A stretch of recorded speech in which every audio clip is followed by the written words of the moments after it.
السلام علیکم ورحمۃ اللہ وبرکاتہ۔ حاضرین کرام، آج ہم سبق 14 لیسن 14 پڑھیں گے۔ اس سبق میں ہم مرکب توصیفی کے بارے میں مزید پڑھیں گے، یعنی مرکب توصیفی کا استعمال جملہ اسمیہ میں بطور خبر۔ نمبر 13 میں ہم نے پڑھا تھا کہ مرکب توصیفی جملہ اسمیہ میں بطور مبتدا استعمال ہو سکتا ہے۔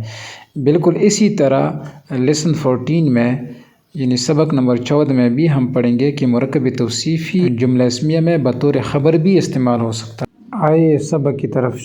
ناظرین، مرکب توصیفی اور جملہ اسمیہ کی تفصیل پہلے گزر چکی ہے۔ مرکب الفاظ کا مجموعہ ہوتا ہے جو پورا معنی نہ دے، لہٰذا مرکب توصیفی وہ مرکب ہے جس میں کسی اسم کی صفت و کیفیت بیان ہوتی ہے۔ اس کے دو حصے ہوتے ہیں، ایک صفت اور دوسرا موصوف، یعنی جس کی صفت بیان ہوتی ہے یا کی جاتی ہے۔ اگر موصوف اسم معرفہ ہو تو صفت بھی معرفہ ہوگی، جیسا کہ العلم النافع، فائدہ مند علم۔ اگر موصوف نکرہ ہو یعنی اسم نکرہ ہو، صفت بھی نکرہ ہوگی، جیسا کہ علم نافع، ایک نفع بخش علم یا کوئی نفع بخش علم۔ ناظرین، اب چلتے ہیں جملے پر بات کرتے ہیں۔ جملہ الفاظ کا مجموعہ ہوتا ہے جو پورا معنی دے، لہٰذا جملہ اسمیہ وہ جملہ ہے جو اسم سے شروع ہو اور پورا معنی دے۔ اس کے دو حصے ہوتے ہیں، ایک مبتدا یعنی فاعل یا اسم اور دوسرا خبر۔ خبر مبتدا یعنی اسم کے بارے میں معلومات و خبر دیتی ہے۔ مبتدا معرفہ ہوتا ہے اور خبر نکرہ۔ مثلا العلم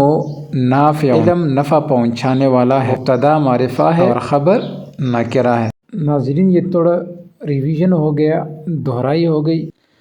اب ناظرین چلتے ہیں مزید۔ جیسا کہ سبق نمبر 13 میں بتایا گیا ہے کہ مبتدا بھی مرکب توصیفی سے بن سکتا ہے۔ مثال دیکھ لیں، العلم الجدید نافع، عصری علم نفع پہنچانے والا ہے۔ العلم الجدید ہمارے پاس مبتدا ہے اور نیچے آپ دیکھ لیں مرکب توصیفی سے بنا ہے، مبتدا اور خبر نافع ہے۔ اب اس لیسن میں کیا پڑھایا جائے گا؟ اس لیسن میں پڑھایا جائے گا کہ خبر بھی مرکب توصیفی سے بن سکتی ہے، جیسا کہ ھذا سحر مبین۔ ھذا ہمارے پاس ہے اسم اشارہ، آپ کو بتا دیا گیا ہے کہ اسم اشارے کے ساتھ ہم نئی الف لام نہیں داخل کر سکتے، یہ ہمارے پاس معرفہ ہے شروع ہی سے۔ ہم اس طرح نہیں کہہ سکتے کہ الھذا، جس طرح انگریزی میں ہم دس کے ساتھ بھی دی نہیں استعمال کر سکتے، ہم اسے نہیں کہہ سکتے دی دس، یہ غلط ہوگا۔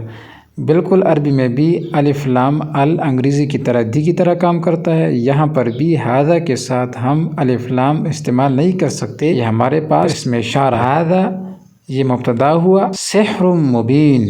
اب دیکھیں خبر پر ہمارے پاس تنوین ہوتی ہے، یہاں پہ خبر دیکھیں سحر پر بھی تنوین ہے اور مبین پر بھی تنوین ہے۔ سحر ہمارے پاس موصوف یعنی اسم ہے اور مبین اس کی صفت ہے۔ صفت اور موصوف ایک دوسرے کے مطابق چلتے ہیں، اگر موصوف معرفہ ہو تو صفت بھی معرفہ ہوگی، اگر موصوف یعنی اسم نکرہ ہو تو صفت بھی نکرہ ہوگی، لہٰذا یہاں پہ خبر ہے، خبر تنوین، خبر نکرہ ہوتی ہے تو اس لیے ہمارے پاس یہاں سحر نکرہ ہو گئی۔ اب پورا مرکب بن گیا سحر مبین، واضح دو کا۔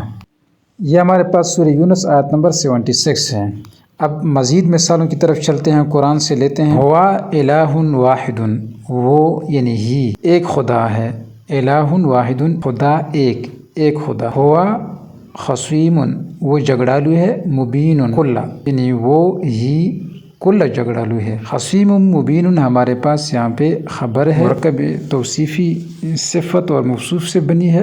ہوا ہمارے پاس مبتدا ہے، مبتدا پر اگرچہ الف لام داخل ہوتا ہے کیونکہ یہ معرفہ ہوتا ہے، لیکن یہاں پہ چونکہ ضمیر ہے، ضمیر کے ساتھ ہم داخل نہیں کر سکتے، اوپر بھی ضمیر ہے اور نیچے دوسرے جملے میں بھی ضمیر ہے، اب تیسرے جملے میں بھی ضمیر آنے والا ہے، ان پر ہم الف لام داخل نہیں کر سکتے کیونکہ ضمیر ایک نیم یعنی اسم علم کی جگہ پہ آتا ہے اور نام اسم علم ہمارے پاس پہلے ہی سے معرفہ ہوتے ہیں، ان پر ہم الف لام داخل نہیں کر سکتے۔